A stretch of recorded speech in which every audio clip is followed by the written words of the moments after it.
1 ദിനവൃത്താന്ത പുസ്തകം 4-ാമത്തെ അധ്യായം 9 മുതലുള്ള വാക്യം. നിങ്ങൾക്കിത് അറിയാം, പരിചയമുണ്ട്. ഞാൻ പ്രസംഗിക്കുന്നതിന് മുമ്പ് എന്നേക്കാൾ നന്നായി പ്രസംഗിക്കാൻ അറിയുന്ന ആളുകൾ ഇത് നന്നായി പ്രസംഗിച്ചിട്ടുണ്ടാകും. പക്ഷേ ഒരിക്കൽ കൂടി ഈ വചനം നിങ്ങളുടെ ശ്രദ്ധയിൽ കൊണ്ടുവരുമ്പോൾ ആ വചനത്തിലൂടെ ദൈവം നിന്ന് നിങ്ങളോട് സംസാരിക്കുമെന്ന് വിശ്വസിക്കുക. 1 ദിനവൃത്താന്ത പുസ്തകം 4-ാം അധ്യായം 9 മുതലുള്ള വാക്യമാണ്. യാബസ് അവന്റെ സഹോദരന്മാരെക്കാൾ ബഹുമാന്യനായിരുന്നു. എല്ലാവരും കേട്ടെ, ആ വാക്യം കേട്ടെ. ഒരാളുടെ പേരാ എഴുതിയിരിക്കുന്നത്.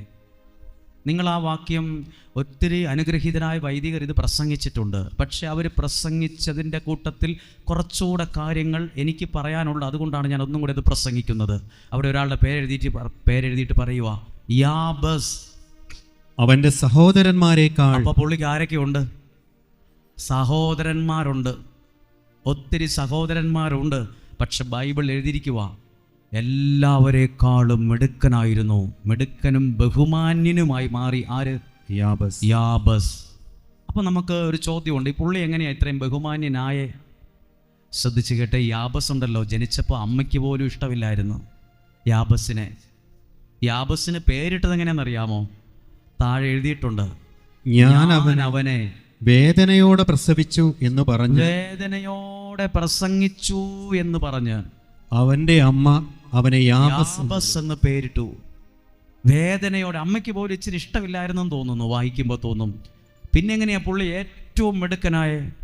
ഇവിടെ ഇരിക്കുന്ന നിങ്ങൾ കേട്ടെ, എന്നെയും നിങ്ങളെയും ഉയർത്തി മാന്യനാക്കുന്നൊരു ദൈവമുണ്ട്.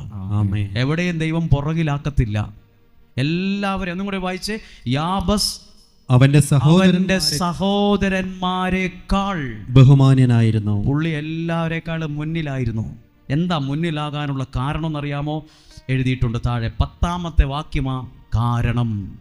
ആ കാരണം കൊണ്ടാണ് അദ്ദേഹം എല്ലാവരെക്കാളും മുന്നിലെത്തിയത്. കാരണം വായിച്ചേ. അവൻ ഇസ്രായേലിന്റെ ദൈവത്തോട് പ്രാർത്ഥിച്ചു. ആ ഒരൊറ്റ കാരണം കൊണ്ടാണ് പുള്ളി എല്ലാവരെക്കാളും ബഹുമാന്യനായത്. ഇവിടെ ഇരിക്കുന്ന നമ്മളോട് ശരീരം പറയില്ല, നിങ്ങൾ എവിടെ പോവുകയാണ്? പ്രാർത്ഥിക്കാനായി കുറേ ആയല്ലോ പോയിട്ട്.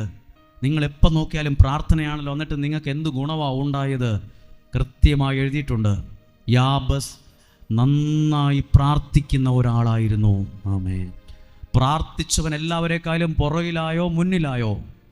പ്രാർത്ഥിച്ച യാബസ് തൻ്റെ സഹോദരന്മാരെക്കാൾ ബഹുമാന്യനായി മാറി. Hallelujah, hallelujah. അവിടെയെങ്കിൽ ഇത് ഇന്ന് നിങ്ങളുടെ ജീവിതത്തിൽ സംഭവിക്കും. ഞാനൊരു ഉദാഹരണം പറയുവാണ്. ഒരു അമ്മ, അവർക്ക് അമ്മയും അപ്പനും അവർക്ക് 4 പെൺമക്കളാണ്. 4 പെൺമക്കൾ. അപ്പോൾ അവരുടെ കുടുംബക്കാരൊക്കെ പറയുവാണ്, നിനക്ക് 4 പെൺപിള്ളേരല്ലേ, നീ എങ്ങനെ ഇതുങ്ങളെ കെട്ടിച്ചു വിടും? പലരുടെ മുമ്പിലും ഇവർ ഭയങ്കരമായി വിഷമിച്ചിട്ടുണ്ട്. 4 പെൺകുഞ്ഞുങ്ങൾ ഇവർക്കുണ്ടായതിൻ്റെ പേരിൽ. ഇവരുടെ വീട് വഴി പോലും ഇല്ലാത്തൊരു സ്ഥലത്തായിരുന്നു. കന്നുകാലിക്കൂട് പോലത്തൊരു വീട്. ആടിനെയും പശുവിനെയും ഒക്കെ കറന്നും വിറ്റുമൊക്കെ ജീവിച്ചുകൊണ്ടിരിക്കുന്ന കുടുംബം. ദാരിദ്ര്യമുള്ള സമയത്തും ആ വീട്ടിലെ അമ്മ ഇതുപോലുള്ള പ്രാർത്ഥനാലയത്തിൽ വന്ന് മുടങ്ങാതെ പ്രാർത്ഥിക്കുമായിരുന്നു. വീട്ടിലെ ജോലിയല്ല. ആ ചേച്ചി പറയുന്നത്, ഞാൻ അവരുടെ വീട്ടിൽ പോയിട്ടുണ്ടെന്നാ, പക്ഷെ എനിക്ക് ഓർമ്മയില്ല. ഇന്ന് ആ സഹോദരി കുറച്ചു ദിവസങ്ങൾക്കും ഏകദേശം 1 മാസത്തോളം ആയി കാണും, കൃത്യമല്ല. ആ ചേച്ചി പറയുവാണ്, അച്ഛാ, അന്ന് വീട്ടിൽ വന്നപ്പോൾ ഒരു പാലൊഴിച്ച ചായ തരാൻ പോലും എൻ്റെ വീട്ടിൽ അതിനുള്ള സാമ്പത്തികമില്ലായിരുന്നു. ഒരു പാലൊഴിച്ച ചായ തരാൻ പോലും ഇല്ലായിരുന്നു. അന്ന് അച്ഛൻ വന്നപ്പോൾ കുനിഞ്ഞാണ് എൻ്റെ വീട്ടിൽ കയറിയത്. കുനിഞ്ഞോ? വീടിൻ്റെ ഫ്രണ്ട് വശം, വീടിൻ്റെ തിണ്ണയിലേക്ക് കയറണമെങ്കിൽ ഇങ്ങനെ കയറാനൊക്കത്തില്ല, ഒന്ന് കുനിഞ്ഞാലേ കയറത്തുള്ളൂ. ഇങ്ങനെ ഒരു കൂടാരം പോലത്തെ ഒരു വീട്ടിലാണ് ഈ അമ്മയും അപ്പനും 4 പെൺകുഞ്ഞുങ്ങളും താമസിച്ചിരുന്നത്. പ്രാർത്ഥിച്ചു. കന്നാലിക്കോട് പോലെയുള്ള വീട്ടിൽ കിടന്നുകൊണ്ട് പ്രാർത്ഥിച്ചു. ഒരു കാലത്ത് മൂത്ത മകൾ UK പോയി നേഴ്സിംഗ് പഠിച്ചേച്ച്, 2ാമത്തവളും നേഴ്സിംഗ് പഠിച്ച് UK പോയി, 3ാമത്തെ ആളും അതേ രാജ്യത്ത് പോയി. ഇന്ന് 4 പെൺമക്കളും ആ രാജ്യത്താണ്. ഇതെങ്ങനെയാണ് മനസ്സിലായെന്ന് ചോദിച്ചാൽ, വാഹനം ഓടിച്ചു പോയപ്പോൾ സന്ധ്യ കഴിഞ്ഞുള്ള സമയത്ത് ഒരു വീട് നോക്കിയപ്പോൾ എൻ്റെ അടുത്തിരുന്ന ഒരാളോട് ചോദിച്ചു, ഇതാരുടെയാ ഈ വീട്? ഇതാരാ ഇത് കൊള്ളാൽ, ഇത് ഭയങ്കര വീടാണല്ലോ, നല്ല പൈസ മുടക്കി ഉണ്ടാക്കുന്ന വലിയ വീടാണല്ലോ, അതാ ഇന്ന സ്ഥലത്ത് താമസിക്കുന്ന പുള്ളിയുടെ മക്കളൊക്കെ പുറത്താ എന്ന് പറഞ്ഞു. ഇവരുടെ വീടാണെന്നറിയത്തില്ല. ഈ സഹോദരി അവിടെ സാക്ഷ്യം പറയാൻ വന്നപ്പോഴാണ് പറഞ്ഞത്, ഇന്ന റോട്ടിൽ കൂടെ പോകുമ്പോൾ കാണുന്നത് എൻ്റെ വീടാണ്. അപ്പോൾ ഞാൻ ചോദിച്ചു, എങ്ങനെ വീടൊക്കെ പണിതത്? അച്ഛൻ പ്രാർത്ഥിക്കുമ്പോൾ പ്രസംഗിക്കുമ്പോൾ പറയാറില്ലേ, പ്രാർത്ഥിക്കുന്നവനെ ഉയർത്തുന്നൊരു ദൈവം ഉണ്ടെന്ന്. പ്രാർത്ഥിക്കുന്നവൻ്റെ സിറ്റുവേഷൻ മാറുന്നത്. ഞങ്ങളുടെ ജീവിതം അതാ. ആട്ടുംകൂട് പോലെ, പശുക്കൂട് പോലെ, കന്നാലിക്കൂട് പോലെ ഒരു സ്ഥലത്താണ് ഞങ്ങൾ താമസിച്ചുകൊണ്ടിരുന്നത്. 4 പെൺമക്കളാണെന്നതിൻ്റെ പേരിൽ ഞങ്ങളുടെ കുടുംബക്കാരും സഹോദരങ്ങളും ഒക്കെ ഞങ്ങളെ കളിയാക്കിയിരുന്നു. എങ്ങനെ കെട്ടിച്ചു വിടും, ഇനി എന്നാ ചെയ്യും എന്നൊക്കെ ചോദിക്കുമായിരുന്നു. എന്നിട്ട് നിങ്ങളെപ്പോഴും പ്രാർത്ഥനയാ പള്ളിയാന്നും പറഞ്ഞ് നടക്കുവാന്നൊക്കെ പറയുമായിരുന്നു. ഞങ്ങളുടെ 4 മക്കളും ഇന്ന രാജ്യത്താണ്. അവർ തീരുമാനിച്ചത്, ആ 4 പെൺമക്കളും ഒരുമിച്ച് തീരുമാനിച്ചു, ആ രാജ്യത്തും തീരുമാനിച്ചു, പപ്പായ്ക്കും അമ്മയ്ക്കും നാട്ടിലൊരു നല്ല വീട് നമ്മൾ 4 പേരും കൂടെ പണിത് കൊടുക്കും. 4 പേരും കൂടെ പണിതു. അപ്പോൾ ഈ വചനം സത്യമാണ്. പ്രാർത്ഥിച്ച യാബസിനെ ദൈവം എല്ലാവരെക്കാളും ഉയർത്തി നിർത്തി. ഇന്നും അത് സംഭവിക്കുന്നുണ്ട്. എൻ്റെയും അനുഭവമാണത്. പ്രാർത്ഥിച്ചതിൻ്റെ പേരിൽ പലരും കളിയാക്കിയിട്ടുണ്ട്. ഇങ്ങനെ ഹല്ലേലൂയ പറയുന്നതിൻ്റെ പേരിൽ പലരും വിമർശിച്ചിട്ടുണ്ട്. നിനക്കെന്തോ കുഴപ്പമുണ്ടെന്ന് പറഞ്ഞവരുണ്ട്. എന്നെ ഇന്ന് നിങ്ങളുടെ മുമ്പിൽ നിർത്തിയത് ഈ പ്രാർത്ഥനയാണ്, ഈ ആരാധനയാണ്, ഈ ദൈവത്തിൻ്റെ വചനമാണ്. ഇവിടെ ഇരിക്കുന്ന നിങ്ങൾ ആരെങ്കിലും അസ്വസ്ഥതയോടെ ഇരിക്കുന്നുണ്ടെങ്കിൽ ഓർത്തോ, പ്രാർത്ഥിക്കുന്നവൻ്റെ അവസ്ഥയെ ദൈവം ഇന്നല്ലെങ്കിൽ നാളെ മാറ്റിയിരിക്കും. അവനെ ദൈവം ഉയർത്തിയിരിക്കും. ഒന്ന് കരം ഉയർത്തി പറഞ്ഞേ, ഹല്ലേലൂയ, ഹല്ലേലൂയ. ദൈവം ഉയർത്തും. അതുകൊണ്ടല്ലേ ഞാൻ ഇവിടെ നിൽക്കുന്നത്. അല്ല, ഞാൻ ഇവിടെ നിൽക്കുവോ? എന്നെ എന്തിനു കൊള്ളാം? എന്തിന്? എല്ലാ സ്ഥലത്തും അവഗണന അനുഭവിച്ചിട്ടുള്ള ആളാണ് ഞാൻ. എല്ലാ സ്ഥലത്തും, പല സ്ഥലങ്ങളിലും ഒറ്റപ്പെട്ടു പോയിട്ടുണ്ട്. പല സ്ഥലത്തും വേദനിച്ച് കരഞ്ഞിട്ടുണ്ട് ഒറ്റയ്ക്കിരുന്ന്. പക്ഷെ എനിക്കിവിടെ നിൽക്കാൻ കഴിയും. എനിക്ക് ഈ വചനം നല്ല വിശ്വാസം. പ്രാർത്ഥിക്കുന്നവനെ ഉയർത്തുന്ന ദൈവമുണ്ട്. ഹല്ലേലൂയ. ഒരിക്കലും നിങ്ങൾ പറയത്തില്ല ഈ പ്രാർത്ഥിച്ചതൊക്കെ വെറുതെയായി. ഇവിടെ ഇരിക്കുന്ന ഈ കാര്യസ്മവരിൽ വചനം, ഈ ശബ്ദം കേട്ടുകൊണ്ടിരിക്കുന്ന ഒരു കുഞ്ഞു പോലും ഒരിക്കലും പറയാൻ ഇടയാകില്ല, ഓ പ്രാർത്ഥിക്കാൻ പോയത് വെറുതെയായി, വചനം കേൾക്കാൻ പോയിട്ട് ഒരു ഗുണവുമില്ല, പോകണ്ടായിരുന്നു. ഒരു കുഞ്ഞു പോലും പറയാൻ ഇടവരുകയില്ല. പ്രാർത്ഥിച്ചതിൻ്റെ അനുഗ്രഹമുള്ള അടയാളങ്ങൾ നിങ്ങളുടെ ജീവിതത്തിലും കുടുംബത്തിലും വെളിപ്പെടാൻ ഇടവരും. ആമേൻ, ഹല്ലേലൂയ. ഇനി അടുത്ത വാക്യം വായിക്കുവാണ്. അവൻ ഇസ്രായേലിന്റെ ദൈവത്തോട് പ്രാർത്ഥിച്ചു. ഇനി ശ്രദ്ധിക്കണം, എല്ലാവരും ശ്രദ്ധിച്ചേ. അവൻ ഇസ്രായേലിന്റെ ദൈവത്തോട് പ്രാർത്ഥിച്ചു. എന്നതാ പുള്ളി പ്രാർത്ഥിച്ചെന്ന് എഴുതി. ആ പ്രാർത്ഥന മറന്നു പോകല്ല, അത് പറയാനാണ് ഞാൻ ഇവിടെ നിൽക്കുന്നത്. ഒരു പ്രാർത്ഥനയാണ്, സ്പീഡിൽ വായിച്ചു പോകേണ്ട ഒരു പ്രാർത്ഥനയല്ല. വായിച്ച പ്രാർത്ഥന നോക്കിക്കേ. ദൈവമേ, അങ്ങ് എന്നെ അനുഗ്രഹിച്ച്. നിങ്ങളുടെ ബൈബിളിൽ ഉണ്ടോ നോക്കിക്കേ, അനുഗ്രഹിച്ച് എന്നൊരു വാക്ക്. എൻ്റെ ബൈബിളിൽ മാത്രമല്ല, നിങ്ങളുടെ ബൈബിളിലും ഉണ്ട്. അപ്പം നിങ്ങൾ വീട്ടിൽ പോയി ബൈബിളില്ലാത്തൊരു നോക്കണം. അനുഗ്രഹിച്ച് എന്നുള്ള വാക്കിന് ഒരു റൗണ്ട് ഇട്ടേക്കണം. അന്നത്തെ കാലത്ത് യാബസ് പ്രാർത്ഥിച്ചത്, എൻ്റെ അതിരുകളങ്ങ് തിരുവനന്തപുരം വരെയും വ്യാപിക്കണേ, ഇങ്ങ് കാസർഗോഡ് വരെ എനിക്ക് ബിസിനസ് ഉണ്ടാകണമെന്നല്ല. അതിനിപ്പുറത്തൊരു വാക്ക് ചേർത്തു, കർത്താവേ എന്നെ അനുഗ്രഹിച്ച് എൻ്റെ അതിരുകളെ വിസ്തൃതമാക്കണമേ. ഇവിടെ ഇരിക്കുന്ന നിങ്ങൾ ആരെങ്കിലും പ്രാർത്ഥിക്കുന്ന, ചിലർ പ്രാർത്ഥിക്കുന്നു, എങ്ങനെയേലും കൊച്ചിൻ്റെ കല്യാണം നടത്താൻ ഇടയാകണമേ. പ്രാർത്ഥിച്ചേക്കല്ല്, പിന്നെന്ത് പ്രാർത്ഥിക്കണം?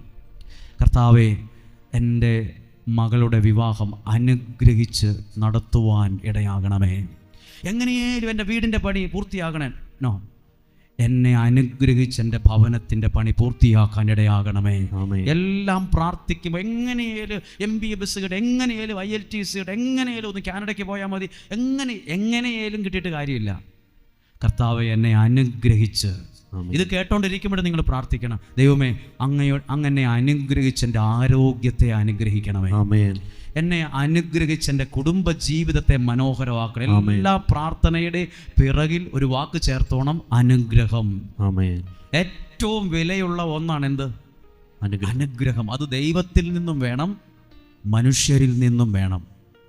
ചില മനുഷ്യർ നമ്മളെ അനുഗ്രഹിച്ചാൽ അത് ഏറ്റെടുത്തോണം. ആ അനുഗ്രഹത്തിൽ നിങ്ങൾ വിജയിക്കും. പണം കൊടുത്താൽ കിട്ടാത്ത ഒന്നാണ് അനുഗ്രഹം. 3 ആൾക്കാരുണ്ട് കേട്ടോ. അനുഗ്രഹം കിട്ടിയിട്ട് കളഞ്ഞവരുണ്ട്, അനുഗ്രഹം കിട്ടിയിട്ട് അത് ഉഴപ്പി നശിപ്പിച്ച് കളഞ്ഞവരുണ്ട്. ലഭിച്ച അനുഗ്രഹത്തെ നിലനിർത്തിയവരുണ്ട്. അവരാണ് രക്ഷപ്പെട്ടിട്ടുള്ളവർ. ആമേൻ. ഹല്ലേലൂയ. ഹല്ലേലൂയ. നിങ്ങൾക്ക് കിട്ടുന്ന അനുഗ്രഹം ഒരിക്കലും കൂട്ടുകൂടിയോ ഉഴപ്പിയോ നശിപ്പിച്ചേക്കല്ല്. ആ അനുഗ്രഹമാണ് നാളെ നിങ്ങളുടെ വിജയമായി മാറുന്നത്. ആമേൻ. അനുഗ്രഹമുള്ള വീടുണ്ട്, അനുഗ്രഹമുള്ള മനുഷ്യരുണ്ട്. അനുഗ്രഹമുള്ള മനുഷ്യരുണ്ടോ? ബൈബിളിൽ പറയുന്നുണ്ട് എല്ലാവരെയും വീട്ടിൽ വിളിച്ച് കയറ്റില്ലെന്ന്. എല്ലാവരെയും വീട്ടിൽ വിളിച്ച് എല്ലാവരെയും ക്ഷണിച്ചു വരുത്തരുത്, എല്ലാം എല്ലാവരോടും പറയരുത് എന്നൊക്കെ ബൈബിളിൽ സുഭാഷിതന്റെ പുസ്തകത്തിലുണ്ട്. ശ്രദ്ധിച്ച്, അനുഗ്രഹമുള്ള മനുഷ്യരുണ്ടോ? അനുഗ്രഹം എന്ന വാക്കിനെ കുറിച്ച് ഒരു വാക്ക് പറയട്ടെ. അനുഗ്രഹമുള്ള മനുഷ്യരുണ്ടോ? ഉണ്ടോന്ന് ഒരു ഉദാഹരണം പറയാം. ഒരു ഭർത്താവ്, ഒരു മനുഷ്യൻ യാദൃശ്ചികമായി ഒരു യാത്ര പോയപ്പോൾ വർഷങ്ങൾക്ക് മുമ്പ് വർഷങ്ങളായി സുഹൃത്തൊക്കെ ആയിരുന്ന ഒരു മനുഷ്യനെ യാദൃശ്ചികമായി കണ്ടു. അപ്പോൾ അദ്ദേഹം സ്നേഹത്തോടെ വിളിച്ച് വീട്ടിൽ കൊണ്ടുപോയി ഭാര്യയോടൊക്കെ പറഞ്ഞു, അതെ നീങ്ങി വന്നേ, ഇത് എൻ്റെ കൂടെ പണ്ട് പഠിച്ചിരുന്ന നമ്മുടെ ഉത്തമ സുഹൃത്തായിരുന്നു, കുറേ നാളായിട്ട് കോണ്ടാക്റ്റ് ഒന്നും ഇല്ലായിരുന്നു. പുള്ളി ഇപ്പോൾ ഇന്ന രാജ്യത്താണ്, അവധിക്ക് വന്നതാ, കണ്ടത് ഭാഗ്യം, നീ ഭക്ഷണം ഉണ്ടാക്കണം, ഭയങ്കര സംഭവമാണ്. പക്ഷെ കുറച്ച് കഴിഞ്ഞപ്പോൾ ഭാര്യ സുഹൃത്തായ വ്യക്തിയോട് മിണ്ടുന്ന ഭർത്താവിനെ വിളിച്ചു, നിങ്ങളെയല്ല വിളിച്ചു. അപ്പോൾ ഭർത്താവ് വേഗം അകത്തിയെന്ന് എന്നെ വിളിച്ചു. അപ്പോൾ ഭാര്യ പറയുക, അയാളെ എത്രയും വേഗം പറഞ്ഞു വിടാൻ നോക്ക്, അയാളെ വേഗം പറഞ്ഞു വിടാൻ നോക്ക്. അപ്പോൾ ഭർത്താവ് തിരിച്ചു ചോദിക്കുക, അതിന് പുള്ളിക്ക് എന്താടി കുഴപ്പം? പുള്ളി വലിയ വീട്ടിലെ ആളാ, മിണ്ടരുത്, ചുപ്പുരഹോ. കുറച്ച് കഴിഞ്ഞപ്പോഴും ഭർത്താവിന് ഇയാളെ പറഞ്ഞു വിടാൻ താല്പര്യം, വീണ്ടും വർത്താനമാണ്. അപ്പോൾ വീണ്ടും ഭാര്യ വിളിച്ചിട്ട് പറയുക, നിങ്ങൾ അയാളെ പറഞ്ഞു വിടാൻ നോക്കുന്നുണ്ടോ മനുഷ്യ? എനിക്ക് ഇയാൾക്കൊന്നും വെച്ച് വിളമ്പി കൊടുക്കാൻ പറ്റത്തില്ല. പിന്നീട് ഭാര്യ ഒരു സംസാര രീതി മാറ്റി ഭർത്താവിനോട് പറഞ്ഞു, ഒരു വാക്കത്തി എടുത്തിട്ട് പറഞ്ഞു, ഞാൻ അയാളുടെ കാര്യം കുത്തി ഓടിക്കുന്നു. അയാളെ പറഞ്ഞു വിട്ടു, വേഗം പറഞ്ഞു വിടാൻ പറഞ്ഞു. അങ്ങനെ ഭർത്താവ് ഇയാളെ തന്ത്രപരമായി കയറ്റി വിട്ടു. കുറച്ച് കഴിഞ്ഞപ്പോൾ ഭർത്താവ് ചോദിക്കുക, എടി നിനക്കെന്നാ കുഴപ്പം? അയാൾ നിന്നെ നോക്കിയോ? നിന്നെ എന്തെങ്കിലും ഉപദ്രവിച്ചോ? നിന്നോട് മോശമായിട്ട് പെരുമാറിയോ? അയാൾ ഞാൻ പറഞ്ഞു വിടാൻ നോക്കി. എനിക്കെന്തോ അയാളൊരു വിഷമം, ദേഷ്യം, ഇഷ്ടപ്പെടുന്നില്ല. ഇതേ വീട്ടിൽ വേറൊരു മനുഷ്യൻ വന്നു. അയാൾ വാച്ചേ നോക്കിയിട്ട് പറയും, ഞാൻ 8:20 ബസ്സിന് പോകും, അയാൾക്ക് വണ്ടിയില്ലെന്നാൽ ഞാൻ അങ്ങ് ഇറങ്ങുവാന്ന് പറഞ്ഞപ്പോൾ ഭർത്താവും ഭാര്യയും പറയുക, അയ്യോ എന്താ നേരത്തെ പോകുന്നേ? ഇന്നിവിടെ കിടന്നുവെച്ച് രാവിലത്തെ 5:30 വണ്ടിക്ക് പോയാൽ പോരെ? നിങ്ങൾ ഞങ്ങൾക്ക് വേണ്ടി ഒന്ന് പ്രാർത്ഥിക്കാതൊക്കെ പോവുകയാണോ? ഇതേ ആൾക്കാരാ പറഞ്ഞത്, അയാളെ പറഞ്ഞു വിട്ടില്ല, ഞാൻ കാല് തല്ലി ഓടിക്കുമെന്ന്. വേറൊരാളോട് പറയുന്നു, പോകണ്ട, നാളെ പോയാൽ എവിടെ കിടന്നുവെച്ച് രാവിലത്തെ വണ്ടിക്ക് പോയാൽ പോരെന്ന്. അപ്പോഴൊരു കാര്യം ഓർത്തോ, നിങ്ങൾക്കും തിരിച്ചറിയാൻ പറ്റും അനുഗ്രഹമുള്ള മനുഷ്യരെ. അനുഗ്രഹമില്ലാത്ത വീടുണ്ട്, അനുഗ്രഹമില്ലാത്ത മനുഷ്യരുണ്ട്, അനുഗ്രഹമില്ലാത്ത സ്ഥലമുണ്ട്, അനുഗ്രഹമില്ലാത്ത സ്ഥലമുണ്ട്, അനുഗ്രഹമുള്ള സ്ഥലവുമുണ്ട്. നിങ്ങൾക്കത് പല സ്ഥലത്തും പിടികെട്ടിയിട്ടുണ്ടാവും. ചില വീട്ടിൽ ചെന്നിട്ട് നമ്മൾ പറയില്ലേ, ഒരു അനുഗ്രഹം, ഒരു സന്തോഷമില്ല ആ വീട്ടിൽ, വലിയ വീടൊക്കെയാ, ഒരു രസമില്ല. ചില വീട് ചെറുതാ, എന്നാലും നമ്മൾ പറയും നല്ല ഐശ്വര്യമുള്ളൊരു വീട്. ചെറുതാണെങ്കിൽ എന്തോ ഒരു സന്തോഷം. അപ്പോൾ അനുഗ്രഹമുള്ള വീടുണ്ട്, അനുഗ്രഹമുള്ള സ്ഥലമുണ്ട്, അനുഗ്രഹമുള്ള മനുഷ്യരുണ്ട്. ഹല്ലേലൂയ. ചില അനുഗ്രഹമുള്ള ബന്ധങ്ങളാണ് നമ്മെ രക്ഷപ്പെടുത്തുന്നത്. ആണല്ലോ, ചില ദൈവം തന്ന ചില നല്ല ബന്ധങ്ങളുണ്ട്, അത് അനുഗ്രഹമുള്ള ബന്ധങ്ങളാണ്. ഈ അനുഗ്രഹം എന്ന വാക്ക് വായിക്കുമ്പോൾ എനിക്ക് നിങ്ങളെല്ലാവരും ശ്രദ്ധിച്ച്, ഞാൻ എന്നെ തന്നെ കുറേ തെറി പറഞ്ഞിട്ടുണ്ട്. എന്നെ തന്നെ ഞാൻ പുറത്തു നിന്നല്ല, കണ്ണാടി നോക്കിയിട്ട്. എനിക്ക് സത്യം പറഞ്ഞാൽ എന്നെ ഇഷ്ടമല്ലായിരുന്നു, എൻ്റെ മുഖം എനിക്ക് ഒട്ടും ഇഷ്ടമല്ലായിരുന്നു, എൻ്റെ ശബ്ദം എനിക്ക് ഒട്ടും ഇഷ്ടമില്ലായിരുന്നു. എന്നെ ഒത്തിരി പേര് വഴക്ക് പറഞ്ഞിട്ടുണ്ട്, എൻ്റെ അധികാരികൾ. എടോ തനിക്ക് തന്നെ നിന്നോട് തന്നെ നിനക്ക് വെറുപ്പാണോ എന്ന് ചോദിച്ചിട്ടുണ്ട്. എൻ്റെ പ്രശ്നമാണ്, എനിക്ക് എന്നോട് തന്നെ ദേഷ്യം. ഞാൻ എത്രയും പെട്ടെന്ന് ഒരു സ്ഥലത്ത് നിന്ന് മാറിപ്പോകും, ഒതുങ്ങി ഏതെങ്കിലും ഇരുട്ടത്ത് പോയി നിൽക്കും, ആളുകൾ അധികം വരാത്ത സ്ഥലത്ത് മാറി നിൽക്കും, ഭയങ്കരമായി ഒതുങ്ങിക്കൂടുമായിരുന്നു. എനിക്ക് എന്നെ തന്നെ ഇഷ്ടമില്ലായിരുന്നു. ഞാനിങ്ങനെ വലിയ ധ്യാനങ്ങളൊന്നും അധികം നടത്തിയിട്ടില്ല. അങ്ങനെ ഈ കോട്ടയം ജില്ലയിൽ തന്നെ ഒരു സ്ഥലത്ത്, ഒരു സാധാരണ പള്ളിയിൽ ഞാനൊരു ധ്യാനത്തിന് വന്നു വർഷങ്ങൾക്ക് മുമ്പ്. അന്ന് എൻ്റെ കൂടെ വരാൻ ഇന്നത്തെ പോലെ ആളുകളോ ഒന്നുമില്ല. ഞാൻ സാധാരണ പോലെ വന്നു. ഒരു പാട്ടുകാരനും എൻ്റെ കൂടെ വയനാട്ടിൽ നിന്നുള്ളൊരു പാട്ടുകാരനും ഉണ്ടായിരുന്നു. അങ്ങനെ അവിടെ വന്ന് ഞങ്ങളവിടെ ഇരിക്കുമ്പോൾ പള്ളിയിലെ വികാരിയച്ഛൻ ഞാൻ കിടക്കുന്ന മുറിയുടെ ഇങ്ങനെ വാതിലെ മുട്ടിയിട്ട് പറയുവാണ്, അച്ഛനെ കാണാൻ ഒരാൾ വന്നിട്ടുണ്ട്, അയാൾ വീട്ടിൽ എന്തോ കൊണ്ടുപോയി പ്രാർത്ഥിക്കാനാണ്. ഞാൻ എൻ്റെ മനസ്സിൽ വിചാരിച്ചു, ഈ അപലക്ഷണമില്ലാത്ത ആൾക്കാരെയൊക്കെ ഈ ചേട്ടൻ ഈ കോട്ടയത്തുള്ള വലിയ പൈസക്കാരനായി പുള്ളി എന്നെ എന്തിനാണ് വീട്ടിൽ കൊണ്ടുപോയി വിളിച്ച് പ്രാർത്ഥിക്കുന്നത്? എന്നോട് തന്നെ എനിക്കങ്ങനെ തോന്നി, എന്നെ പുള്ളി എന്ത് ഗുണം കിട്ടാനാണെന്ന്. എന്തായാലും അദ്ദേഹം വിളിച്ചപ്പോൾ ആ കൂട്ടത്തിൽ ഞാൻ പോയി. ആ വീട്ടിൽ ചെന്നപ്പോൾ അയാളും അയാളുടെ ഭാര്യയും പിള്ളേരും ആ വീട്ടിലുണ്ട്. കുറച്ചു നേരം പ്രാർത്ഥിച്ചു. അപ്പോൾ പോകുന്ന വഴി, ഇപ്പോൾ എനിക്ക് ആ സ്ഥലമൊന്നും കൃത്യം അറിയില്ലെങ്കിലും, ഇയാളുടെ കാറിൻ്റെ ഫ്രണ്ട് സീറ്റിൽ ഇരുന്ന് പോയപ്പോൾ ഇദ്ദേഹത്തിൻ്റെ വീടിൻ്റെ ഇപ്പുറത്തെ വീട്ടിലെ ഒരു സ്ത്രീ ആ തിണ്ണയടിച്ച് വാരുന്നുണ്ട്. ഞാൻ അതിലെ വണ്ടി പാസ് ചെയ്യുമ്പോൾ അവരാ തിണ്ണയിൽ നിന്ന് എന്നെ ഈ വാഹനത്തെ നോക്കി കണ്ടു കാണും. ഞങ്ങളവിടെ പ്രാർത്ഥന കഴിഞ്ഞ് 5-10 മിനിറ്റിനുള്ളിൽ അവിടെ നിന്ന് തിരിച്ചിറങ്ങി പോകുമ്പോഴും ആ സ്ത്രീ, അപ്പുറത്തെ വീട്ടിലെ സ്ത്രീ അവരുടെ തിണ്ണയിൽ നിൽപ്പുണ്ട്. അതേപോലെ തന്നെ നിൽപ്പുണ്ട്, അവിടെ നോക്കി നിൽപ്പുണ്ട്. ഇന്നുവരെ കണ്ടിട്ടില്ലാത്ത ആളായി അങ്ങോട്ട് പോയി. ഇദ്ദേഹത്തോട് ചോദിച്ചൊന്നുമില്ല. പക്ഷെ ഞാൻ ആ വീട്ടിൽ പ്രാർത്ഥന കഴിഞ്ഞ് അദ്ദേഹത്തിൻ്റെ വണ്ടിയിൽ കുറച്ചങ്ങ് പോയി കഴിഞ്ഞപ്പം ഇദ്ദേഹത്തിൻ്റെ ഭാര്യ, വണ്ടി ഓടിച്ചെന്നെ വീട്ടിൽ കൊണ്ടുപോയ മനുഷ്യൻ്റെ ഭാര്യ വിളിക്കുവാണ്, അതെ നിങ്ങൾ എവിടം വരെ എത്തി? അപ്പോൾ ഭർത്താവ് ചോദിക്കുന്നു, എന്നാ കാര്യം? അപ്പോൾ ഈ ഭർത്താവിനോട് ഭാര്യ പറയുക, എന്നെ ഇപ്പുറത്തെ വീട്ടിലും കൂടെ കൊണ്ടുപോയി പ്രാർത്ഥിക്കാം, അവിടെയും കൂടെ പോകണം, അവിടെയും കൂടെ ചെല്ലണമെന്ന് പറഞ്ഞു. അപ്പം ഞാൻ ചോദിച്ചു, എനിക്ക് അവരെ അറിയത്തില്ലല്ലോ. നിങ്ങൾ കേൾക്കുന്നുണ്ടോ? കേൾക്കാൻ പറ്റുന്നുണ്ടോ? നല്ല മഴയാണ്. അപ്പോൾ എന്നോട് ചോദിച്ചു, ഞാൻ ചോദിച്ചു എന്തിനാണ്? അപ്പോൾ ഈ യൂട്യൂബിലൊക്കെ വചനം പ്രസംഗിക്കുന്നത് 50 പേരും 100 പേരും 18 പേരും ഒക്കെ കേൾക്കുന്ന കാലമാണ്. അതിൽ ഒരാളാണ് ഇപ്പുറത്തെ വീട്ടിലെ സഹോദരി. അപ്പോൾ ആ സഹോദരി പറഞ്ഞ കാര്യം ഇങ്ങനെ എന്നെ അത്ഭുതപ്പെടുത്തിയത്, ഈ മനുഷ്യനെ അവരുടെ വീട്ടിൽ കൊണ്ടുപോയി പ്രാർത്ഥിക്കണമെന്ന് ആ വ്യക്തി മനസ്സിൽ ആഗ്രഹിച്ചിരുന്നു. ഈ മനുഷ്യൻ വന്നിട്ട് നിങ്ങൾ എന്നാ ഞങ്ങളോട് പറയാഞ്ഞത് എന്നും പറഞ്ഞൊരു വഴക്കുണ്ടാക്കിയെന്നും എന്നെ ആ വീട്ടിലും കൂടെ വിളിച്ചു കയറ്റിയെന്നും എനിക്കിതിൽ നിന്ന് മനസ്സിലായി. എന്നിൽ എന്തോ ഒരു ദൈവാനുഗ്രഹം ഉണ്ടെന്ന് എനിക്ക് മനസ്സിലായി. ദൈവത്തിൻ്റെ അതെന്നെ ഭയങ്കരമായി ബോധ്യം. എൻ്റെ മനസ്സിൻ്റെ ഒത്തിരി മുറിവുകളെ ഉണക്കിയ ഒരു സമയമാണ്. എനിക്കെന്തോ ദൈവത്തിൻ്റെ അനുഗ്രഹമുണ്ട്. കാരിസ്ഭവനിലെ ആളുകൾ എന്തിനാ എന്നെ വിളിച്ചത്? എന്നെ കണ്ടിട്ടല്ല, എന്നിലുള്ള അനുഗ്രഹത്തെ മനസ്സിലാക്കിയിട്ടായിരിക്കും ഇവിടെ എന്നെ വിളിച്ചത്. അനുഗ്രഹം എന്നൊന്നിന് വിലയുണ്ട്, അനുഗ്രഹത്തിന് ശക്തിയുണ്ട്. അനുഗ്രഹമുള്ളവരെ യാബസിനെ പോലെ ദൈവം അവനെ ഉയർത്തും. കരം ഉയർത്തി, ശബ്ദം ഉയർത്തി പറഞ്ഞ് ഹല്ലേലൂയ, ഹല്ലേലൂയ, ഹല്ലേലൂയ. നീ ശ്രദ്ധിച്ചോ, ഈ വാക്ക് നിങ്ങൾ എല്ലാ ദിവസവും ഈ 5 ദിവസത്തെ കൺവെൻഷൻ കഴിയുമ്പോൾ മുതൽ എന്നും പ്രാർത്ഥിക്കും, കർത്താവേ അനുഗ്രഹിച്ചുള്ള ഒരു കുടുംബജീവിതം എനിക്ക് തരണമേ, അനുഗ്രഹമുള്ള തലമുറകളെ എനിക്ക് തരണമേ, അനുഗ്രഹമുള്ളൊരു ജോലി തരണമേ, അനുഗ്രഹമുള്ളൊരു ജീവിതം എനിക്ക് തരണമേ. പ്രാർത്ഥിക്കുമോ? അനുഗ്രഹമുള്ളത്. യാബസ് പ്രാർത്ഥിച്ചതൊന്ന് വായിച്ച്, എന്നെ അനുഗ്രഹിച്ച് എന്റെ അതിരുകൾ വിസ്തൃതമാക്കണമേ. എന്റെ അതിര്.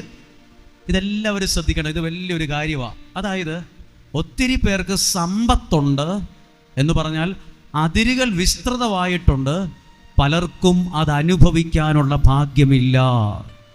നിങ്ങൾ പ്രാർത്ഥിക്കണം, കർത്താവേ അങ്ങ് നൽകുന്ന അനുഗ്രഹം അനുഭവിക്കാനുള്ളൊരു ഭാഗ്യം എനിക്ക് തരണമേ. ആമേൻ, ഹല്ലേലൂയ. ഹല്ലേലൂയ. ഇത് പ്രാർത്ഥിക്കുമോ? അനുഗ്രഹം അനുഭവിക്കാനുള്ളത് ഭാഗ്യമാണ്. കുറെ അതിരുകൾ വിസ്തൃതമായിട്ട് കാര്യമില്ല. ഈ ലോകം മുഴുവൻ എനിക്ക് പറമ്പുണ്ട്, എനിക്ക് ബിസിനസ്, അങ്ങ് അമേരിക്കയിൽ വരെ ബിസിനസ് ഉണ്ട്, പറഞ്ഞിട്ട് കാര്യമില്ല. അനുഭവിക്കാനുള്ള ഭാഗ്യം വേണം.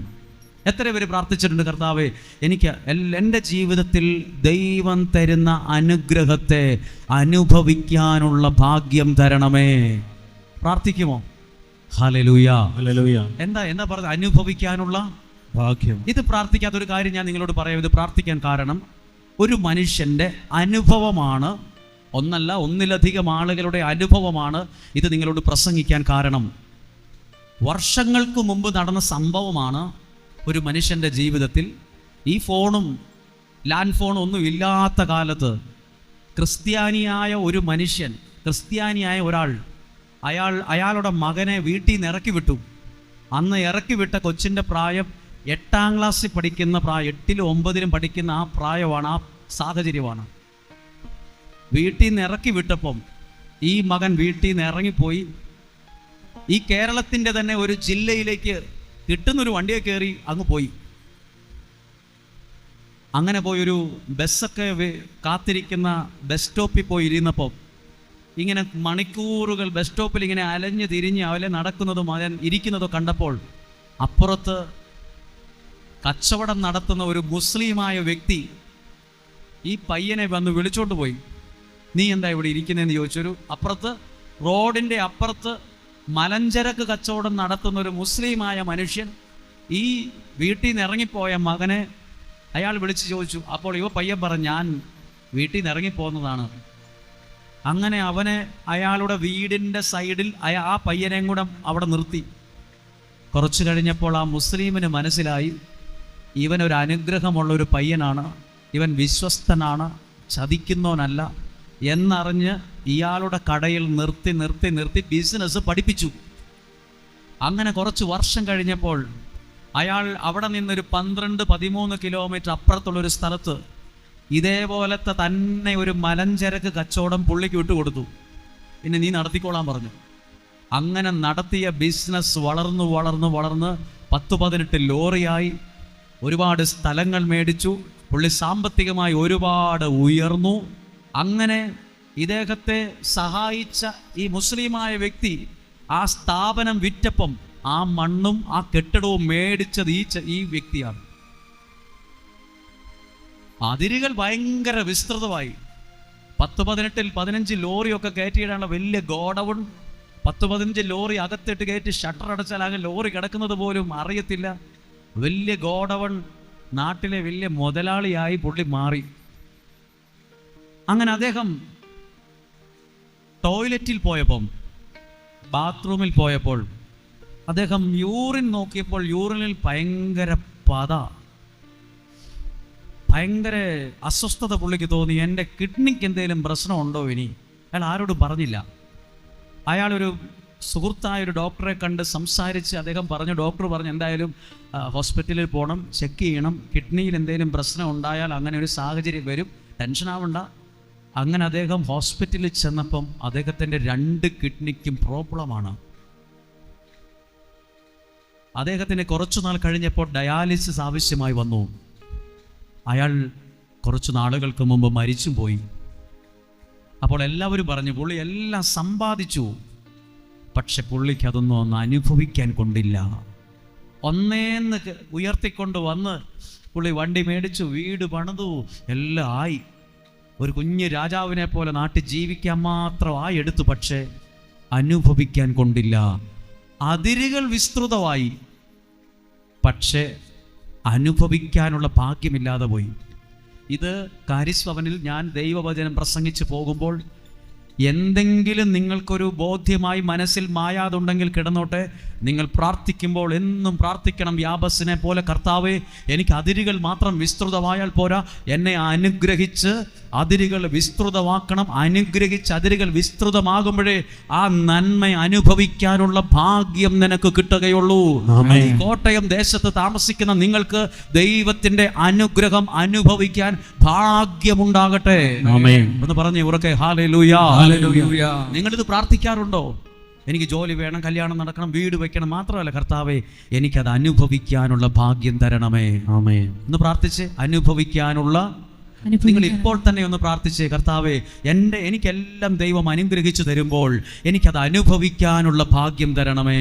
അനുഭവിക്കാനുള്ള ഭാഗ്യം പലർക്കും നഷ്ടപ്പെട്ടിട്ടുണ്ട്, അവർ ശ്രദ്ധിച്ചിട്ടില്ല. പ്രാർത്ഥിക്കുമ്പോൾ പറഞ്ഞു പ്രാർത്ഥിക്കണം. ഇത് വലിയൊരു കാര്യമാകട്ടോ. എന്നെ അനുഗ്രഹിച്ച് എൻ്റെ അതിരുകൾ. എപ്പോഴും നിങ്ങളുടെ കൊച്ചിയുടെ കല്യാണം ആലോചിക്കപ്പെടണം. പെട്ടെന്നൊരു കല്യാണം നടന്നാൽ മതിയായിരുന്നു. അങ്ങനെ പ്രാർത്ഥിക്കുക, എന്നെ അനുഗ്രഹിച്ച്, എൻ്റെ മകനെ അനുഗ്രഹിച്ച്, എൻ്റെ മകളെ അനുഗ്രഹിച്ച് ആ കല്യാണം നടക്കണമേ. എൻ്റെ കുഞ്ഞിന് എങ്ങനെയായാലും കാനഡയിൽ പോയാൽ പോരാ, അനുഗ്രഹിച്ച് ആ രാജ്യത്ത് പോകാൻ ഭാഗ്യം തരണമേ. അനുഗ്രഹിച്ച് ഈ വീടിൻ്റെ കാര്യങ്ങൾ അനുഗ്രഹമാക്കണമേ. എല്ലാത്തിൻ്റെയും പിറകിൽ അനുഗ്രഹിച്ചു എന്ന വാക്ക് ചേർക്കണം. ഹല്ലേലൂയ. ഇന്നു മുതൽ പ്രാർത്ഥിക്കുമോ? അനുഗ്രഹിച്ച്. ഞാനൊരു ഉദാഹരണം പറയാം. നമ്മൾ എപ്പോഴും പ്രാർത്ഥിക്കണം അനുഭവിക്കാനുള്ള ഭാഗ്യം. സത്യം പറഞ്ഞാൽ നമ്മുടെ ജീവിതം എത്ര നിസ്സാരമാണ്, എന്നാ പൈസ ഉണ്ടെങ്കിലും. ഞാൻ ഇതുപോലെ തന്നെ ഒരാൾ പറയുക, ഒരാൾ വലിയ പുള്ളിയാ, ഭയങ്കര വലിയ പുള്ളിയാ, ഒന്ന് പറഞ്ഞ് രണ്ടാമത്തേന് കയറി അങ്ങ് അടിക്കുകയൊക്കെ ചെയ്യുന്ന വലിയ പുള്ളിയാ. പക്ഷെ അദ്ദേഹം ടോയ്ലറ്റിൽ പോയപ്പോൾ കുറച്ച് ബ്ലഡ് പോയതായി കണ്ടു, രക്തം. പുള്ളി എഴുന്നേറ്റ് ഫ്ലഷ് ചെയ്യാൻ നോക്കിയപ്പോൾ ക്ലോസറ്റിൽ ബ്ലഡ് കണ്ടു. അപ്പോൾ അദ്ദേഹത്തിന് തോന്നി, അതെങ്ങനെ ബ്ലഡ്? ആ ഒരൊറ്റ ക്ലോസറ്റിൽ കണ്ട അല്പം ബ്ലഡ് അയാളെ ആകെ തകർത്ത് കളഞ്ഞു. പേടിച്ചു വിറച്ചു പോയി. ഡോക്ടറെ കാണാൻ പേടി. വലിയ പുള്ളിയാണ്, ഒന്ന് പറഞ്ഞ് രണ്ടാമതിന് കയറി അടിക്കുകയും വലിയ വർത്തമാനം പറയുന്ന ആളാ. ഫ്ലഷ് ചെയ്യുന്നതിന് മുമ്പ് ക്ലോസറ്റിൽ കണ്ട കുറച്ച് ബ്ലഡ് അത്രയും മതി നമ്മുടെ കണക്ക് കൂട്ടലുകൾ തെറ്റിപ്പോകാൻ, നമ്മുടെ പ്ലാൻ എല്ലാം തകർന്നു പോകാൻ. ഒരല്പം ബ്ലഡ് അസ്വാഭാവികമായി കണ്ടാൽ പേടിക്കുന്നവരാണ് നമ്മൾ. അത്രയും ചെറിയ ജീവിതമാണ്. എന്നും പ്രാർത്ഥിക്കണം, അനുഗ്രഹമുള്ളൊരു ശരീരം എനിക്ക് തരണമേ, അനുഗ്രഹമുള്ളൊരു ആരോഗ്യം എനിക്ക് തരണം. വേണോ? നിങ്ങൾ ഓർത്ത് നോക്കിക്കേ, നമ്മുടെ ശരീരത്തിൻ്റെ പുറം മാത്രമേ നമുക്ക് കാണാൻ പറ്റത്തുള്ളൂ. നമുക്കറിയത്തില്ല ഇതിനകത്ത് മുഴയാണോ വളർന്നുകൊണ്ടിരിക്കുന്നത്, ഇതിനകത്ത് ബ്ലോക്ക് ഉണ്ടായിക്കൊണ്ടിരിക്കുവാണോ, വയറിനകത്ത് ട്യൂമർ ഉണ്ടായിക്കൊണ്ടിരിക്കുവാണോ, അറിയത്തില്ല. ഒരു വേദന തോന്നി, ഒരു കല്ലപ്പ് തോന്നി, ഒരു തലവേദന തോന്നി, ഒരു അസ്വസ്ഥത തോന്നി, എപ്പോഴും ശ്വാസം മുട്ടുന്ന പോലെ തോന്നി, ഹോസ്പിറ്റലിൽ ചെല്ലുമ്പോഴാണ് പറയുന്നത് അങ്ങനെ ചെയ്യണം, ഇങ്ങനെ ചെയ്യണം, ഉടനെ അഡ്മിറ്റ് ആക്കണം. എല്ലാ ദിവസവും പ്രാർത്ഥിക്കണം, കർത്താവേ എൻ്റെ ശരീരത്തിൻ്റെ അകവും പുറവും അങ്ങയുടെ സുരക്ഷിത കരങ്ങളിൽ ഞാൻ ഏൽപ്പിച്ചു തരുന്നു. അങ്ങയുടെ സുരക്ഷിത കരങ്ങൾ എൻ്റെ ശരീരത്തിൻ്റെ അകവും പുറവും ഞാൻ ഏൽപ്പിച്ചു തരുന്നു. എന്നെ അനുഗ്രഹിക്കണമേ എന്ന് പ്രാർത്ഥിക്കണം. Amen. Hallelujah, hallelujah, hallelujah, hallelujah. അനുഗ്രഹിച്ച് എൻ്റെ അതിരുകൾ വിസ്തൃതമാക്കണമേ. ഇതൊരു കാര്യം പറയട്ടെ. ഒരാള് വീട് പണിതു, വലിയ വീട് പണിത്, 2 നില വീട് പണിതു. വീട് പണിത് കുറച്ചു നാൾ കഴിഞ്ഞപ്പോൾ ആ വീട്ടിൽ ആദ്യം നടന്നത് ശവോടക്കാണ്.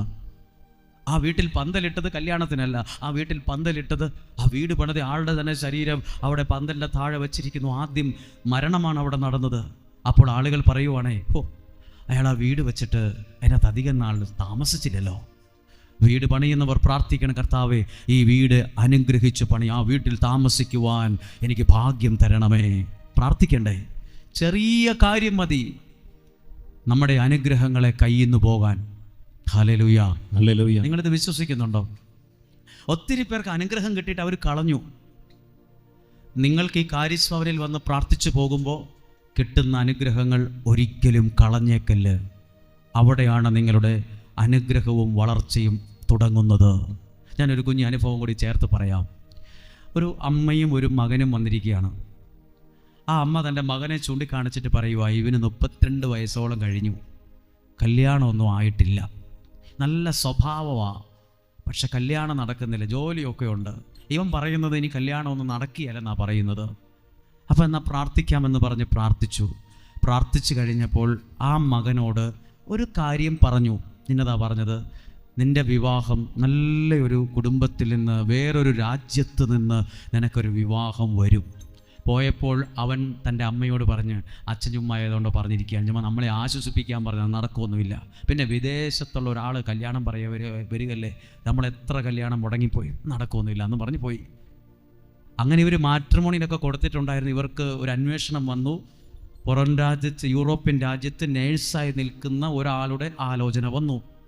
അപ്പോൾ ഇവൻ വീട്ടിൽ പറയുക, നടക്കൂല മമ്മി, നടക്കൂല മമ്മി, നടക്കുമൊന്നുമില്ല, മമ്മീൻ്റെ പുറകെ പോകണ്ട, നടക്കുകയില്ല, നമുക്ക് പോകണ്ട. എടാ, നടന്നില്ലെങ്കിലും നടന്നില്ലെങ്കിലും നമുക്കൊന്ന് പോയി നോക്കാം. അങ്ങനെ പോയി ആ വീട്ടിൽ പോയി സംസാരിച്ച് കഴിഞ്ഞാൽ അവർക്ക് ഇഷ്ടമാണ്. അപ്പോൾ ആ പെൺകുട്ടിയോട് സംസാരിച്ചപ്പോൾ അവർക്കും വലിയ കുഴപ്പമില്ല. അങ്ങനെ ഈ കല്യാണം ഏകദേശം ഉറച്ച പോലെ ആയപ്പം അവൻ അമ്മയോട് പറഞ്ഞു, അമ്മ അച്ഛൻ പറഞ്ഞ പോലെ തന്നെയാണല്ലോ, ഈ കാര്യം അനുഗ്രഹമായല്ലോ, നമുക്കൊരു ദിവസം പോകണ്ടേ എന്ന് അച്ഛനോട് പറയണ്ടേ. അപ്പോൾ അമ്മ പറഞ്ഞ് കുറച്ച് കഴിയട്ടെ, കല്യാണമൊക്കെ നടന്നു കഴിഞ്ഞിട്ട് നമുക്ക് പോവാം, അവളെയും കൊണ്ട് പോകണം, നമുക്ക് പ്രാർത്ഥിക്കണം, നീ നന്നായിട്ട് ദൈവത്തെ വിളിച്ച് പ്രാർത്ഥിക്കുക. അവനും ഭയങ്കര അതിശയമായി. അനുഗ്രഹം ഇപ്പോൾ ദൈവ കൈയെത്തുന്ന ദൂരത്താണ്. ഇപ്പോൾ ഒരു പ്രശ്നമുണ്ട്. ഇവനുണ്ടല്ലോ, ഒരു ദിവസം വീട്ടിലിരിക്കുമ്പോൾ മുറ്റത്തേക്ക് ഒരു കാറ് വന്നു. ഒരു കാറിനകത്ത് അവൻ്റെ കൂട്ടുകാരൻ ഇറങ്ങി വന്നിരിക്കുവാണ്. വേഗം അവൻ്റെ മുറിയിലേക്ക് കയറി വാതിലടച്ചു. വാതിലടയ്ക്ക് മമ്മി, ആരണ്ട വാതിലടയ്ക്ക്, എന്താടാ വിഷയം? അപ്പോൾ ആ കൂട്ടുകാരൻ്റെ കയ്യിൽ ബീവറേജിൽ നിന്ന് മേടിച്ചൊരു കുപ്പി. അപ്പോൾ ഇവൻ പറയുക, ഇവൻ ഈ കല്യാണം നടത്താൻ പോകുന്ന അവൻ പറയുക, അവൻ്റെ കൂട്ടുകാരനോട് പറഞ്ഞിടാ, എനിക്കൊരു കല്യാണം വന്നിട്ടുണ്ട്, പെണ്ണ് നേഴ്സാണ്, മിക്കവാറും എനിക്ക് പോകാൻ പറ്റും. ഇവൻ്റെ കൂട്ടുകാരനോട് പറഞ്ഞു. കൂട്ടുകാരൻ അന്നേരെ കുറച്ച് കഴിഞ്ഞപ്പോൾ പോയത് ബീവറേജിൽ പോയി ഒരു കുപ്പി മേടിച്ച് പൊതിഞ്ഞു കെട്ടി ഇവൻ്റെ വീട്ടിൽ വന്ന് ഇവൻ്റെ മുറി കയറ്റി ഇവനെ കുടിപ്പിക്കാൻ ശ്രമിക്കുവാണ്. ഇവൻ കള്ളു കുടിക്കുന്നവനല്ല. പക്ഷെ കൂട്ടുകാരൻ പറയുക, നിൻ്റെ ജീവിതത്തിൽ ഒരു സന്തോഷം വന്നിട്ടാണ് ഞാനിത് അവിടെ പോയി മേടിച്ചുകൊണ്ട് വന്ന്, നീ ഇച്ചിരി കുടിക്കണമെന്ന് പറഞ്ഞു. അങ്ങനെ ഇവൻ വേണ്ടെന്ന് പറഞ്ഞപ്പോഴും ഇവനെ കുടിപ്പിച്ച് ഇവൻ്റെ ബോധം പോയി. ഇവൻ പിച്ചും പെയ്യും പറയാൻ തുടങ്ങി. ഇവൻ കട്ടിലേൽ ഇങ്ങനെ കിടക്കുമ്പം ഇവൻ്റെ മൊബൈൽ ഫോണിൽ ഒരു വീഡിയോ കോൾ വരുവാ. ഇവൻ്റെ കല്യാണം, ഇവനെ കല്യാണം കഴിക്കാൻ പോകുന്ന പെൺകുട്ടി ആ രാജ്യത്തു നിന്ന് വിളിക്കുന്നത് ഇവനല്ല കണ്ടത്, കള്ളുകൂപ്പി മേടിച്ചോണ്ട് വരുന്നവൻ കണ്ടിട്ട് പറഞ്ഞടാ നീ കെട്ടാൻ പോകുന്നതിൻ്റെ പെണ്ണ് വിളിക്കുന്നുണ്ട്, അവൾ വിളിക്കുന്നത് എടുക്കാൻ പറഞ്ഞു. അപ്പോൾ ഇനി പകുതി ബോധത്തോടെ പറഞ്ഞു ഇപ്പോൾ എടുക്കണ്ട, ഇപ്പോൾ എടുത്താൽ ശരിയാകുകയല്ല. അപ്പോൾ ഈ ഫോൺ എടുക്കാൻ ഈ കൂട്ടുകാരൻ വീഡിയോ കോള് നിർബന്ധിച്ചെടുപ്പിച്ച്, അപ്പോൾ ആ പെൺകുട്ടി ആ രാജ്യത്തു നിന്ന് കാണുന്നത് ഇവൻ കട്ടിലെ ബോധമില്ലാതെ കിടക്കുന്നതാണ്. അവൾ ഫോൺ കട്ട് ചെയ്തു. വീണ്ടും ഈ കൂട്ടുകാരൻ പറഞ്ഞു അവളെ അങ്ങനെ വിറ്റപ്പോൾ വിളിക്കടാ തിരിച്ച്. അങ്ങനെ അങ്ങോട്ടും ഇങ്ങോട്ടും വിളി അവൾ കട്ട് ചെയ്തുകൊണ്ടിരുന്നു. അരമണിക്കൂർ കഴിയുന്നതിന് മുമ്പ് അവരുടെ വീട്ടിലേക്ക് ഒരു ഫോൺ കോൾ വന്നു, ഞങ്ങൾക്ക് ഈ കല്യാണത്തിന് താല്പര്യമില്ല, ഞങ്ങളാരും മദ്യപിക്കുന്ന ആൾക്കാരല്ല, പ്രത്യേകിച്ച് എൻ്റെ മകൾക്ക് ഇതിൻ്റെ സ്മെല്ല് പോലും ഇഷ്ടമില്ലാത്ത ഒരാളാണ്, അതുകൊണ്ട് ഞങ്ങൾ ഈ കല്യാണം നിന്ന് പിന്മാറുന്നു. നിങ്ങൾ സത്യം പറഞ്ഞത് കഥയാന്ന് പറയും. ഇന്നവന് മനോദുഃഖമുണ്ടായിട്ട് ഈ കല്യാണം മാറിപ്പോയി ദുഃഖിച്ച് ഇവൻ ഡിപ്രഷന് മരുന്ന് കഴിക്കുന്ന ഒരാളായി മാറിപ്പോയി. അവന് ലഭിച്ച ഒരു കാര്യം, ആ അനുഗ്രഹം അവൻ്റെ കയ്യിൽ നിന്ന് പോയി. നിസ്സാരമായൊരു കാര്യമാണ്. ലഭിച്ച അനുഗ്രഹം കയ്യിൽ നിന്ന് പോകാൻ ചില മിനിറ്റുകൾ മാത്രം മതി. ലഭിച്ച അനുഗ്രഹത്തെ കളയല് എന്ന് പറഞ്ഞ് ഹല്ലേലൂയ. ഇനി അതുകൊണ്ടാണ് പറഞ്ഞത്, കർത്താവേ അങ്ങനെ അനുഗ്രഹിച്ച് എന്റെ അതിരുകൾ വിസ്തൃതമാക്കണം. ഇനി അടുത്ത ഭാഗം ഒന്ന് വായിച്ചേ. അങ്ങയുടെ കരം എന്നോട് കൂടെ ആയിരിക്കുകയും. എല്ലാ ദിവസവും പ്രാർത്ഥിക്കണം, ദൈവമേ നിന്റെ കരം എന്നോട് കൂടെ ഇരിക്കണമേ. പ്രാർത്ഥിച്ചേ മനസ്സിലെങ്കിലും, ദൈവമേ നിന്റെ കരം എൻ്റെ കൂടെ ഇരിക്കണമേ. ഞാൻ വണ്ടി ഓടിച്ച് എറണാകുളം വരെ പോകുക, നിന്റെ കരം എൻ്റെ കൂടെ ഇരിക്കണം. ഞാൻ ഇന്ന് കാരിസ് ഭവനിൽ വലിയൊരു ശുശ്രൂഷയ്ക്ക് ഒരു ഭാഗമാകാൻ പോവുക, നിന്റെ കരം എൻ്റെ കൂടെ ഇരിക്കണമേ. കർത്താവ് ഞാനിതൊരു ബിസിനസ്സിന് പോവുക, എൻ്റെ കരം നിന്റെ കരം എൻ്റെ കൂടെ ഇരിക്കണമേ. ഞാൻ ഇന്നതുപോലെ ഒരു പരീക്ഷയ്ക്ക് പോവുക, നിന്റെ കരം എൻ്റെ കൂടെ ഇരിക്കണമേ. എന്താ ദൈവത്തിൻ്റെ കരം നിങ്ങളുടെ കൂടെ ഇരുന്നാലുള്ള ഗുണം? നിനക്ക് സംഭവിക്കാൻ സാധ്യതയുള്ള അപകടങ്ങളെ ദൈവത്തിന്റെ കരം ദൂരെ നിന്ന് തട്ടിമാറ്റും. അത് നിന്നെ സമീപിക്കുകയില്ല. അതാ വചനം പറയുന്നു, ഒരു തിന്മയും നിനക്ക് വരികയില്ല, ഒരു അനർത്ഥവും നിന്റെ കൂടാരത്തിൽ തൊടുക പോലുമില്ല. നിന്റെ ഇടതുവശത്ത് 1000-ങ്ങളും വലതുവശത്ത് 10,000-ങ്ങളും വീണേക്കാം, നിനക്കൊരു ദോഷവും വരികയില്ല. ദൈവത്തിന്റെ കരം എൻ്റെ കൂടെ ഇരുന്നാൽ ഒരു മന്ത്രവാദി വിചാരിച്ചാലും കൂടോത്രക്കാരൻ വിചാരിച്ചാലും നിന്നെ തകർക്കാൻ സാധ്യമല്ല. അതുകൊണ്ട് എല്ലാ ദിവസവും അമ്മമാർ പ്രാർത്ഥിക്കണം, ദൈവമേ നിന്റെ കരം എൻ്റെ കൂടെ ഇരിക്കണമേ. എൻ്റെ മകൻ അങ്ങ് കാനഡയിലാണ്, അവൻ അവിടെ ഒറ്റയ്ക്കാണ്, ദൈവമേ അവിടെ കൂട്ടുകൂടി പോവോ, നിന്റെ കരം കാനഡയിലുള്ള എൻ്റെ മകൻ്റെ കൂടെ ഇരിക്കണമേ. എൻ്റെ മകളെ കല്യാണം കഴിച്ച് അങ്ങ് കാസർഗോഡിനെ അവിടെ വിട്ടിരിക്കുന്ന അവൾക്ക് എന്തോ ഇച്ചിരി സങ്കടമുണ്ട്, എന്നാ ചെയ്യണമെന്ന് ഞങ്ങൾക്ക് അറിയില്ല. നിന്റെ കരം എൻ്റെ വിവാഹം കഴിച്ച് അയച്ച മകളുടെ കൂടെ ഇരിക്കണമേ. ഹോസ്റ്റലിൽ നിൽക്കുന്ന എൻ്റെ കുഞ്ഞിൻ്റെ കൂടെ ഇരിക്കണമേ. ബാംഗ്ലൂർ പഠിക്കുന്ന എൻ്റെ കുഞ്ഞിൻ്റെ കൂടെ നിന്റെ കരം കൂടെ ഇരിക്കണമേ. ഈ 2-3 കാര്യം പ്രാർത്ഥിക്കണം കേട്ടോ. അനുഗ്രഹിച്ച് എൻ്റെ അതിര് വിസ്തൃതമാക്കണം, നിന്റെ കരം എൻ്റെ കൂടെ ഇരിക്കണമേ. അടുത്ത ഭാഗോ, വിപത്തുകളിൽ എന്നെ കാത്തുകൊള്ളുകയും ചെയ്യണമേ. എന്താ എഴുതി? വിപത്ത് എന്ന് പറഞ്ഞാൽ എല്ലാ ദോഷങ്ങളിൽ നിന്ന് നിങ്ങൾ പ്രാർത്ഥിക്കാൻ, കർത്താവേ സംഭവിക്കാൻ സാധ്യതയുള്ള എല്ലാ വിപത്തുകളിൽ നിന്ന് കാത്തുകൊള്ളണമേ. അടുത്ത ഭാഗം എഴുതിയിരിക്കുക, അവന്റെ പ്രാർത്ഥന ദൈവം കേട്ടു. അപ്പോൾ ഒരർത്ഥമുണ്ട്, പ്രാർത്ഥന കേൾക്കുന്നൊരു ദൈവമുണ്ട്. ആമേൻ.